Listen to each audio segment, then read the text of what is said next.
మా వాళ్ళు చంద్రబాబు నాయుడు గారికి జ్ఞానోదయం రావాలని గుళ్ళల్లో ప్రార్థనలు చేశారు, గుళ్ళల్లో పూజలు చేశారు. చంద్రబాబు నాయుడు గారికి దేవుడు జ్ఞానోదయం ఇవ్వాలని, చంద్రబాబు నాయుడు గారిలో మార్పు రావాలని, చంద్రబాబు నాయుడు గారు దేవుణ్ణి అమ్మే పరిస్థితిలోకి రాకుండా ఆయనకు బుద్ధి జ్ఞానం ప్రసాదించమని చెప్పి ఆయనకు, ఆయన కొడుకు, ఇంకా ఆయనతో పాటు కూటమిలో ఉన్న పవన్ కళ్యాణ్ గారికి అందరికీ కూడా చిప్పు రిపేర్ చేయమని చెప్పి అందరూ కూడా గుళ్ళల్లోకి వెళ్ళి పూజలు కూడా చేశారు. నేను అడుగుతా ఉన్నా తప్పేముంది అని. ఒక అబద్ధాన్ని దుష్ప్రచారం చేస్తూ చంద్రబాబు నాయుడు గారు ఏ స్థాయిలోకి బరితెగించారు అని అంటే సిబిఐ ఛార్జ్ షీట్ ఫైల్ చేసింది. ఎక్కడా కూడా సిబిఐ చేసింది తప్పు చంద్రబాబు నాయుడు అని చెప్పి అంతో ఇంతో చెప్తా ఉంది. కానీ ఎక్కడా కూడా వైఎస్ఆర్సీపీకి సంబంధించిన భూమన కరుణాకర్ రెడ్డి గారిని కానీ, వైవి సుబ్బారెడ్డి గారిని కానీ ఎవరిని కూడా తప్పుగా చేశారు అని చెప్పి ఎక్కడా చెప్పడం లేదు. వాళ్ళకి క్లీన్ చిట్ ఇచ్చింది.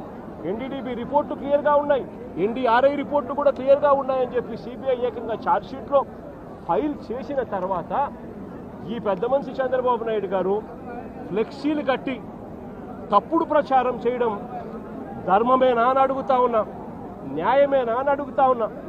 అటువంటి ఫ్లెక్సీలు, అటువంటి అన్యాయమైన మాటలు దాంట్లో రాసి తప్పుడు ప్రచారం చేస్తూ ఉన్న నేపథ్యంలో చంద్రబాబు నాయుడు గారిని ఎవరైనా కూడా ఈ వాస్తవాలన్నీ కూడా చెబుతూ చంద్రబాబు నాయుడు గారిని ఎవరైనా గట్టిగా నిలదీస్తే చంద్రబాబు నాయుడు గారిలో అసహనం వచ్చి ఏ స్థాయిలోకి వెళ్ళిపోయాడు అని అంటే, మొన్న అంబటి రాంబాబు అన్న విషయంలో చూసాం జంగల్ రాజ్ పరిపాలన ఎలా జరిగింది అని.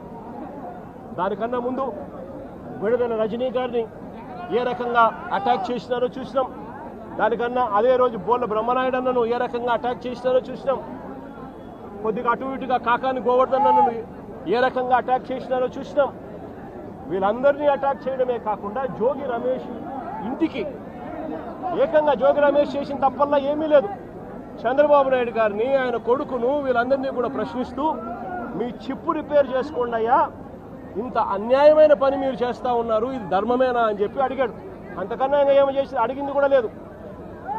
అలాంటిది చంద్రబాబు నాయుడు గారు అసహనం ఏ స్థాయిలో కలిగి వచ్చింది అంటే